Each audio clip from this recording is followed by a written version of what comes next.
오늘은 여로보암에 대해서 좀 살펴보려고 그럽니다. 여로보암은 성경의 악의 대명사라고 보통 불리는데 이 여로보암이 도대체 왜 악의 대명사라고 불리게 된 것일까? 여기에 대해서 우리가 좀 살펴보려고 하는데 먼저 이스라엘 역사를 좀 우리 간략하게 살펴봐야지 그 이유를 알 수가 있습니다.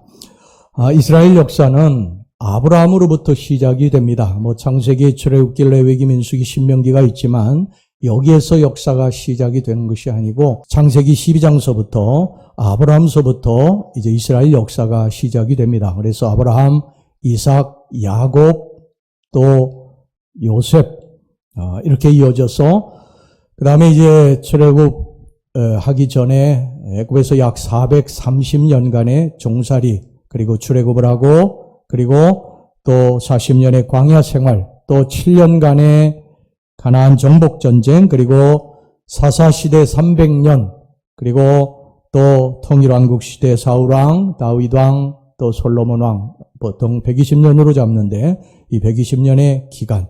그리고 이제 솔로몬 왕 때 나라가 남과 북으로 갈라지게 됩니다.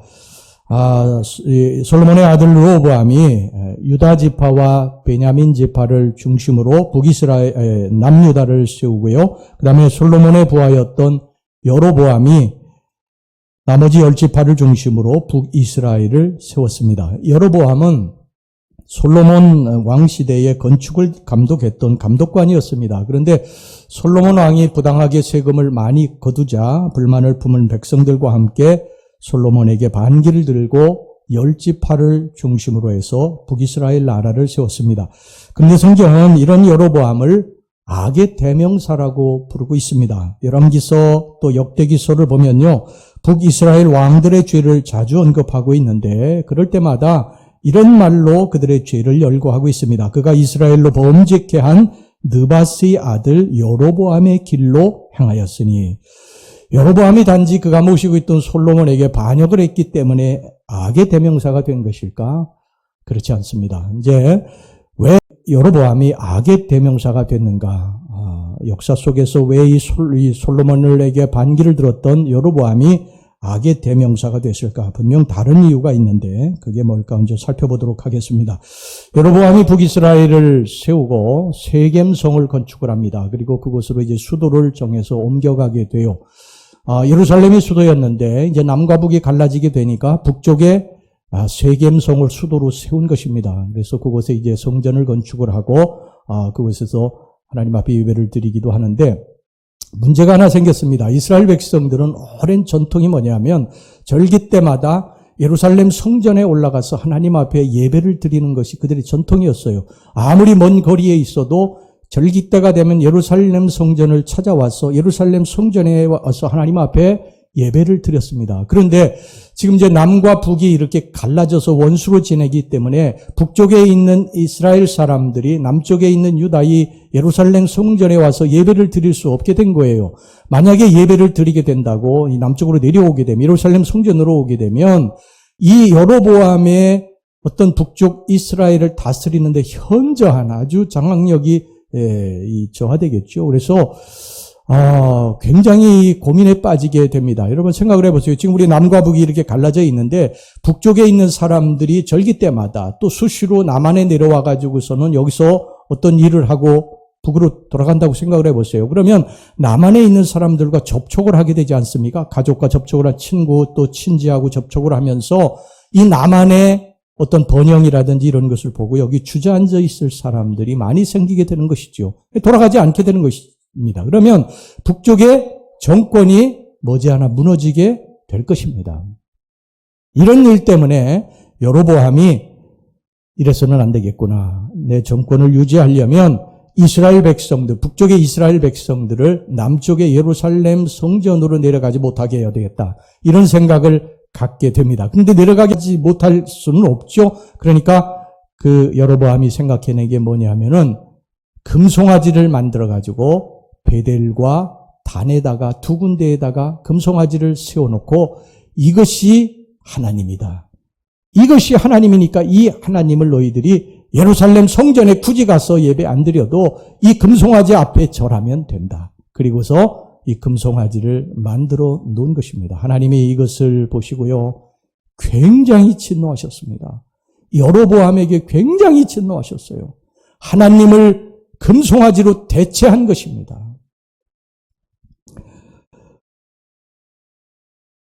이 하나님을 어떤 예배의 대상, 경배의 대상, 섬김의 대상이 아니라 그저 자신의 목적을 위한 이용 수단으로 그렇게 만들었던 것입니다. 자, 여러분 또 살펴보겠습니다. 여로보암이 베델과 단에 금송아지를 만들어 놓고 백성들을 그 앞에 절하도록 했을 때에 여로보암에게 하나의 문제가 생기기 시작을 합니다. 그 문제가 뭐냐면 그의 아들 아비야가 병들게 된 것입니다. 자, 그런데 이 여로보암이 아비야가 아들이 병들었으면 어디로 가야 됩니까? 그가 베델과 단에 세웠던 금송아지 앞으로 가야 되죠. 그 금송아지를 섬겼으면 그 금송아지 앞에 가야 됩니다. 그런데 이 여로보암은 금송아지 앞에 가지 아니하고 하나님께로 갑니다. 하나님께로. 문제가 생기기 전에 평탄할 때 아무 일 없을 때는 금송아지 섬겼던 사람이, 하나님을 이용하던 사람이 문제가 생기니까 금송아지 앞에 가지 아니하고 하나님께로 간 거예요. 하나님은 그저 필요할 때만 찾는 수단이 된 것입니다. 여러분, 사실 이 여로보암의 모습은요, 오늘날 우리가 보는 수많은 신자들의 모습을 가장 완벽하게 보여주는 예라고 할 수 있습니다. 우리 성도들이 하나님 믿는 백성들입니다. 여기 하나님 믿는 백성들이 여기 앉아 계세요. 그런데 하나님 믿는 백성들이 평탄할 때, 문제가 없을 때 하나님을 등 뒤로 돌려서 버립니다. 그리고 하나님을 찾지 않아요. 하나님을 영적으로 갈구하지 않습니다. 하나님 붙들고 살지 않아요. 전혀 안 믿는 사람과 다름없이 살아갑니다. 그러다가 예기치 않은 문제가 발생을 해요. 예기치 않은 문제가 우리 삶에서 얼마나 많이 발생합니까? 정말 예기치 않은 문제들이 우리들의 삶 속에 일어나게 됩니다. 그때 여러분 어떻게 해야 됩니까? 그들이 믿는 돈으로 가야 됩니다. 물질을 찾아서 가야 돼요. 세상을 쫓아 가야 됩니다. 그런데 그제서 이제 하나님 성전에 찾아와서 하나님 앞에 잘못했다고 그럽니다. 하나님 도와달라고 그럽니다. 성경에 보면요, 여로보암 그 외에 신앙의 인물이라고 하는 사람들이 얼마나 이런 잘못을 저지르는지 모릅니다. 하나님은 내가 필요로 할 때 나에게 그냥 나를 도와주시는 그냥 알라딘의 램프처럼 계시면 되는 거예요. 하나님이 우리의 삶의 전적인 목적, 하나님이 나의 예배와 섬김의 그러한 온전한 대상이 아니라 내가 필요할 때 있으면 되는 수단이 되고 마는 것입니다. 하나님께 찾아와가지고 뭐라고 그러는 줄 아십니까? 이렇게 이야기합니다. 하나님 용서의 하나님 아니십니까? 하나님 사랑의 하나님 아니십니까? 하나님 도와주시옵소서. 근데 하나님께서 뭐라고 하는 줄 아십니까? 내가 너희들에게 질렸다고 그렇게 말씀하십니다. 질렸다고. 너희들은 나를 이용만 한다고 그렇게 말씀하세요. 내가 너희들의 문제를 해결해 주면 금송아지가 해결할 수 없고 바알이 해결할 수 없고 아세라가 해결할 수 없는 문제를 해결해 주면 너희들은 잠깐 나를 찾았다가 또 그 문제가 다 해결이 평탄하면 나를 버리고 세상으로 나가서 또 금송아지 붙들고 세상 붙들고 죄악 가운데 살아가고 있는 너희들 이제 내가 질렸다고 말씀하십니다. 질렸다고. 여러분, 세상에 죄가 어느 죄가 무거운지 가벼운지 우리는 사실 논하기는 어려워요. 그러나 우리가 하나님을 이용하는 죄는요, 하나님 마음을 정말 아프게 한다는 사실을 기억하시기를 바랍니다. 우리가 한번 잘못할 수 있어요. 우리 얼마든지 하나님 앞에 우리가 죄된 육신을 가지고 있기 때문에 잘못할 수 있어요. 그런데 잘못했다고 생각이 됐을 때 주님께로 와서 주님으로부터 다시 용서받았으면요, 다시는 죄를 범치 말아야 돼. 예수님도 항상 그렇게 말씀하셨어요. 무슨 죄 때문에 오는 그러한 어떤 질병이라든지 그런 문제들을 해결해 주시고 다시는 이런 일이 생기지 않도록 죄를 범치 말라. 근데 우리는 또 가지 않습니까? 또 세상이 좋다고 또 가지 않습니까? 또 죄악이 좋다고 죄악이 달콤하다고 또 그리로 가지 않습니까? 하나님을 이용하는 것입니다. 이게 하나님을 이용하는 것입니다.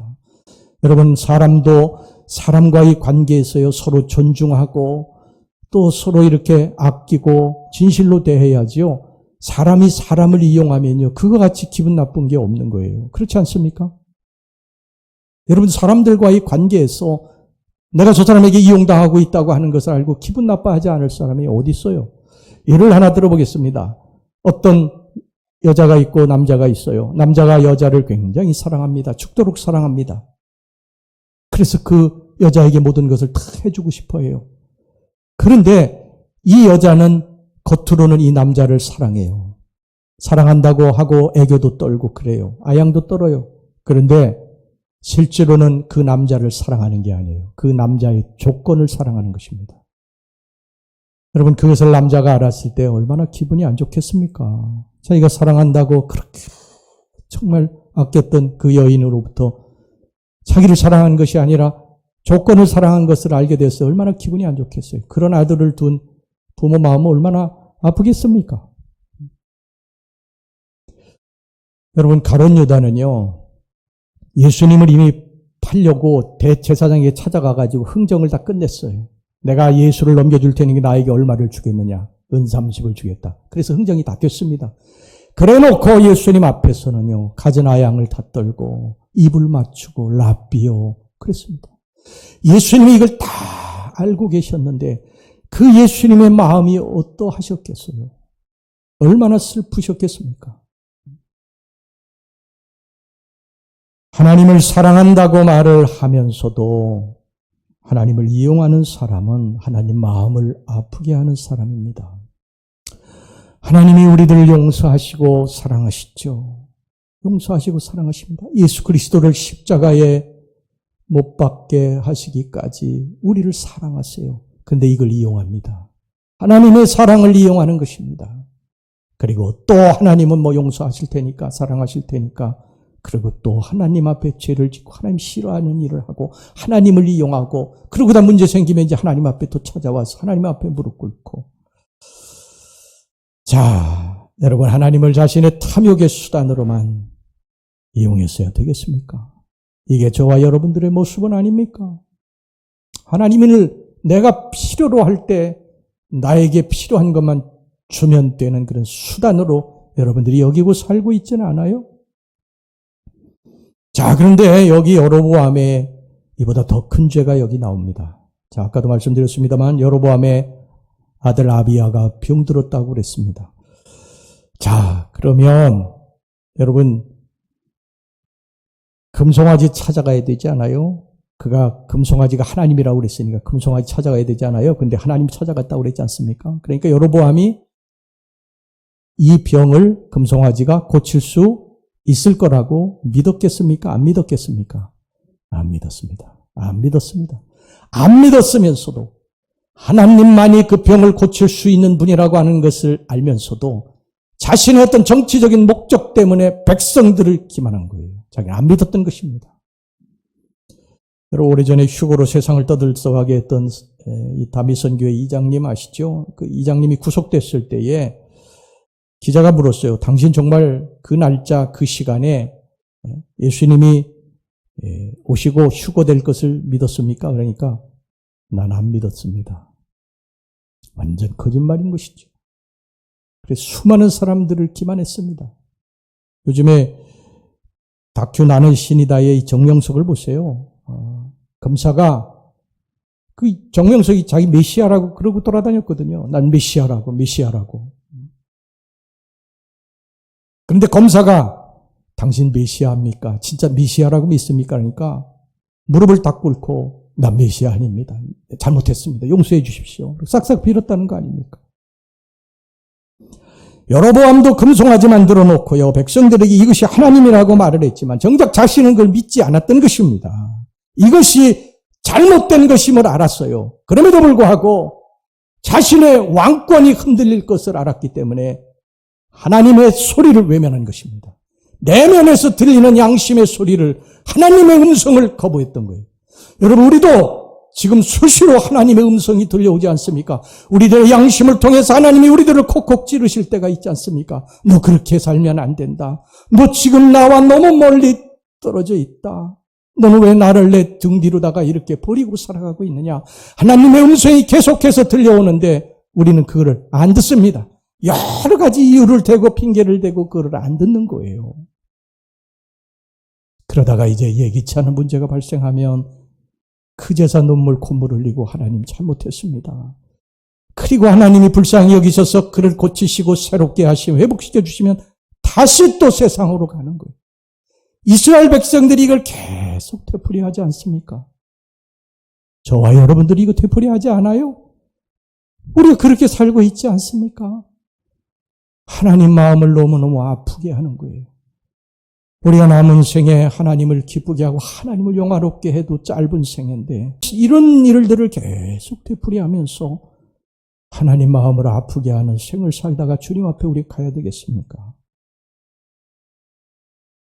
하나님은 회개할 기회를 주세요. 여로보암에게 회개할 기회가 어떤 때였는지 아십니까? 그의 아들 아비야가 병들었을 때가 회개할 때였어요. 하나님이 회개하라고 아비야의 병을 들게 하신 것입니다. 그랬다면 어떻게 해야 됩니까? 내가 잘못했구나. 하나님 앞에 잘못했구나. 그러고서 하나님께로 돌아가서 하나님 앞에 잘못했다고 회개해야 됩니다. 그런데 이 여로보암은 그렇게 하지 않아요. 그것을 알았으면서도 자기 아내를 보냅니다. 아히야 선지자에게. 아히야 선지자는 누구냐면 자기가 왕이 될 것을 예언한 선지자예요. 그 아히야 선지자에게 아내를 보냅니다. 그것도 아내를 보낼 때에 변장을 하고 변장을 하고. 왜 변장을 하고 보내는지 아십니까? 아히야 선지자가 오늘 여기 본문에 보면 눈이 안 보이기 때문이에요. 속인 거예요. 속인 것입니다. 이것은 아히야 선지자를 속인 것이 아니라 하나님을 속인 것입니다. 하나님을. 누가 잘못한 것입니까? 여로보암이 하나님 앞에 잘못한 거예요. 그러면 하나님 앞에 찾아가서 하나님 제가 잘못했습니다. 무릎 꿇으면 돼요. 다윗도 하나님 앞에 큰 범죄를 저질렀지 않습니까? 그때에 다윗이 나단 선지자가 와서 그 죄를 지적할 때 털썩 주저앉았습니다. 하나님 제가 잘못했습니다. 그런데 여로보암은 그렇게 하지 않았어요. 하나님이 그 죄에 대해서 지적하시고 아비야를 병들게 해서 회개의 기회를 주셨는데도 불구하고 여로보암은 아내를 보내고 변장해서 보내는 거예요. 여러분 우리가 하나님 앞에 가는데 변장하고 가면 모르겠습니까? 하나님이 우리가 여러분 깨끗한 척하고 주님 앞에 가면은 모르겠습니까? 우리의 직분 내가 직분이 이런데 그러고서 그렇게 가면은 여러분 하나님이 그것을 받으시겠습니까? 위장된 겸손을 가지고 하나님 앞에 나아가면 하나님이 우리들을 겸손하다고 보시겠어요? 우리가 눈물을 찍어바르고 그렇게 하나님 앞에 슬픈 표정으로 나가면 하나님 우리의 속마음을 모르시겠습니까? 여로보암의 아내가 변장을 하고 방문으로 들어올 때요. 눈이 안 보이느니 아히야 선지자가 이런 무서운 말을 합니다. 6절 말씀 보세요. 그가 문으로 들어올 때에 아히야가 그 발소리를 듣고 말하되 여로보암의 아내여 들어오라. 내가 어찌하여 다른 사람인 채 하느냐. 내가 명령을 받아 흉한 일을 내게 전하리니. 그녀가 변장했음에도 불구하고 아히야 선지자 눈이 안 보이는데도 그녀를 정확하게 알아보았어요. 그녀에게 일어날 흉한 일에 대해서 전하겠다고 그랬습니다. 어떻게 이 아히야 선지자가 이걸 다 알 수 있었을까? 거기 답이 나옵니다. 5절 전반절 보세요. 5절 전반절. 여호와께서 아히야에게 이르시되 하나님이 다 보고 계셨던 것입니다. 하나님이 다 보고 다 알고 계셨던 것. 그들의 그 위장된 그러한 가증스러운 모습들을 다 보고 계셨던 것입니다. 여러분 우리 정말 어리석습니다. 우리가 하나님의 눈앞에 살아가고 있는 것에 대해서 우리는 너무너무 차주 잊고 살아가고 있어요. 여러분 요즘에 세상에서 범죄 저지르면요 다 잡힙니다. 왜 그런 줄 아세요? 전봇대마다 CCTV가 다 있어 다. 이제는 범죄 저지르고 도망가면 안 됩니다. 다 잡힙니다. 뭐 차 누구 긁고 도망간다? 큰일 납니다. 근데 우리가 코람데오 하나님의 눈앞에 사시는 걸 아세요? 우리는 근데 그거를 잊어요. 너무 잊고 살아갑니다. 하나님이 모든 것을 다 알고 계시고 다 보고 계시다는 사실을 너무 자주 잊고 살아가는 거예요. 그래서 하나님을 이용합니다. 하나님을 적당히 이용하다가 내 마음대로 살아도 잘 살고 있다고 그렇게 생각을 합니다. 아무 일도 일어나지 않을 것이라고 그렇게 생각하며 살아갑니다. 그러다가 이제 뜻하지 않은 위기를 만나게 되면 하나님 앞에 찾아가죠. 하나님 앞에 찾아가는데 그것도 철저하게 회개하기 위해서 찾아가는 것이 아니라 내 삶에 내가 잃어버린 것들을 회복하기 위해서 하나님을 또다시 이용하고 찾아가요. 하나님을 더 이상 바보로 만들어서는 안 됩니다. 우리가 어떤 사람이라고 하는 것을, 어떤 마음을 가지고 하나님의 성전에 찾아오는지 하나님 다 알고 계시는데, 여러분 히브리서 4장 12절 13절 말씀 보세요. 하나님의 말씀은 살아있고 활력이 있어 좌우의 날선 어떤 검보다도 예리하여 혼과 영과 및 관절과 골수를 찔러 쪼개기까지 하며 또 마음의 생각과 뜻을 판단하나니 지으신 것이 하나도 그 앞에 나타나지 않음이 없고 우리의 결산을 받으실 이의 눈앞에 만물이 벌거벗은 것 같이 드러나느니라. 하나님을 여러분 속일 생각하지 마시기를 바랍니다. 이제 마지막으로요. 여로보암의 결말이 어떻게 됐는지, 이렇게 하나님을 속이고 하나님을 이용하고 하나님을 수단으로 생각한 이 여로보암의 결말이 어떻게 됐는지 성경이 뭐라고 말씀하는지 보십시오. 분명히 여로보암은 이 위기를 만나서 여러 생각을 했을 거예요. 내가 하나님 앞에 이런 범죄를 저질렀구나. 하나님의 성전에 가지 못하도록 금송아지로 대체를 했구나. 하나님을 너무 이용했구나. 하나님, 제가 잘못했습니다. 그리고 하나님께 찾아가서 회개해야 마땅한데 그렇지 않았죠. 자식이 병들었을 때 하나님 앞에 잘못했다고 찾아가야 되는데 그러지 않았어요. 그 결과 어떻게 됐습니까? 그의 아내는 재앙과 저주가 담긴 무서운 메시지를 들고 돌아옵니다. 결국 여로보암의 사랑하는 아들 아비야가 죽고 맙니다. 오늘 여기 본문에 열왕기상 14장 17절 말씀 보세요. 여로보암의 아내가 일어나 디르사로 돌아가서 집 문지방에 이를 때에 그 아이가 죽은지라. 이래서 여로보암이 악의 대명사가 된 것입니다.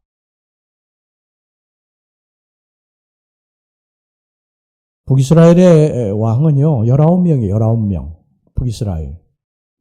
근데 이 19명의 왕들이 이제 북이스라엘 왕조를 형성을 했는데, 이 중에 7명의 왕이 칼로 쿠데타를 일으켜서 왕이 됐어요. 이건 엄청난 사실이죠. 그리고 나머지 왕들도 온전한 왕이 없어요. 하나님 앞에 계속 범죄하고 그러다가 주전 722년에 아수르 제국에 의해서 완전히 멸망당하고 맙니다. 그 이유를 성경은 여로보암의 죄를 대를 이어서 그들이 받아들였다는 것입니다. 그 죄 때문에 멸망했다는 것입니다. 우리는 여기서 기쁜 영적 교훈을 하나 얻어야 됩니다. 여러분, 분명 하나님 소리를 들었어요. 이렇게 살면 안 된다는 것을 하나님의 말씀을 통해 들었어요. 그리고 자식이 병이 든 것이 하나님이 자신을 깨우치기 위한 하나님의 음성이라고 하는 소리도 이미 들었어요. 알았어요. 그런데도 그는 회개하지 않았어요. 이것이 여로보암이 악의 대명사가 된 것입니다. 만약에 여로보암이 회개했더라면 이 열왕기 상의 역사는 새롭게 쓰여졌을 것입니다. 아비야는 회복되었을 것이에요, 아들은. 그리고 여로보암의 뒤를 이은 왕권들은 견고하게 세워졌을 것입니다. 근데 그러지 않았어요. 여러분, 우리들의 삶을 지금 가만히 살펴보시기 바랍니다. 이 여로보암이 이 북이스라엘의 왕의 이야기가 아니라 우리들의 이야기입니다. 우리들의 이야기. 우리가 하나님을 계속해서 이용하고 그렇게 살고 우리들에게 하나님이 경고의 메시지를 계속 보내시는데 우리는 들은 척도 하지 않아요. 회개하는 척합니다. 돌아선 척합니다.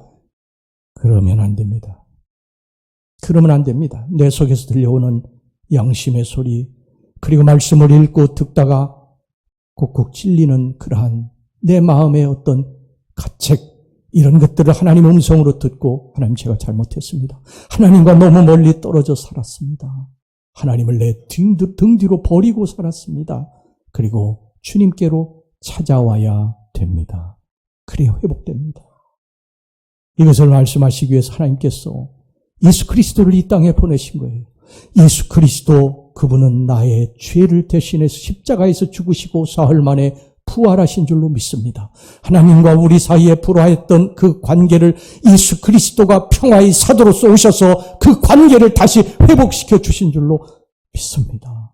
예수 그리스도, 우리는 그분 앞에 나와 내가 잘못했다고 하면 됩니다. 진실로 통해 자복하면 됩니다. 하나님을 이용하는 그런 거짓된 가식적인 회개 말고 내 잃어버린 것들이 회복되기를 위한 가짜 가증스러운 회개 말고 진짜 가슴을 찢고 내가 하나님 앞에 잘못했다고 할 때 우리 주님이 우리의 죄와 허물을 깨끗게 사해 주시고 다시 회복시켜 주실 줄로 믿습니다. 이게 십자가 아닙니까? 십자가. 우리는 십자가에 달리신 예수 그리스도를 믿지 않아요. 십자가는 회개하고 예수를 믿는 자는 누구나 용서받을 수 있다는 놀라운 은혜의 진리를 보여주는 상징입니다. 십자가를 보시기 바랍니다. 거기에 주님의 큰 은혜가 있습니다. 예수님은 우리를 의롭다 하시기 위해 십자가에 대신 죽으셨어요. 그리고 하나님과 앞으로 했던 관계를 다시 회복시켜 놓으셨습니다. 사랑하는 우리 성도 여러분, 내 이기적인 목적을 위해서 하나님을 이용해서는 안 됩니다. 이렇게 살면 안 된다는 내면의 소리를 여러분 들으셔야 됩니다. 고난은 하나님이 여러분들을 깨우치시려는 도구입니다. 내게 왜 계속 이런 일이 일어나는 것일까? 우리 집에 왜 이렇게 어려운 일이 계속될까? 이때 우리가 해야 될 일이 무엇입니까? 내 속에서 들려오는 하나님의 소리, 이것을 듣고 돌이킬 것이 있으면 돌이키고 그리고 돌이키셔야 됩니다. 그렇지 않으면 우리 인생의 뚝이 무너지게 될 것입니다. 어느 날 무너져 내리는 소리를 듣게 될 것입니다. 그러나 돌이키면 용서해 주시고 다시 회복시켜 주실 줄로 믿습니다. 하나님, 우리가 영원히 섬겨야 될 섬김의 대상, 예배의 대상, 그리고 경배의 대상이지 우리가 필요할 때만 찾는 수단이 돼서는 안 됩니다. 사랑하는 우리 성도 여러분, 우리 주님을 높이고 경배하고 살아갑시다. 하나님을 이용하지 맙시다. 할렐루야!